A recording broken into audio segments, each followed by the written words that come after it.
Violence following the funeral of a Bahraini opposition activist is the latest setback to a national dialogue that was to have settled differences between the government and its opponents.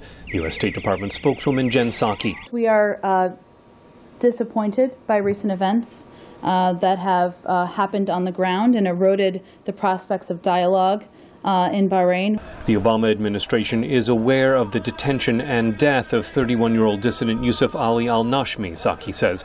He was arrested in August on charges of taking part in illegal protests, although the Bahrain Center for Human Rights disputes that. He died several days after his release this month, following what human rights groups say was abuse in detention. Last month, President Obama compared sectarian tensions in Bahrain to the violence in Iraq and Syria.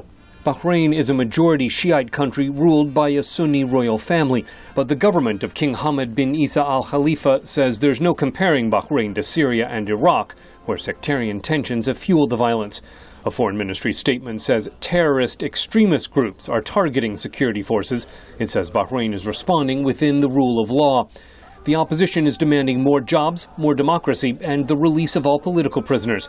Analyst Doug Bandow at the Cato Institute says Washington has missed an opportunity with Bahrain Shiites, who account for 70% of the population, but are not proportionally represented in politics. The U.S. has done very little on behalf of Shia in Bahrain, who are the majority, who are struggling for some greater say in their own government.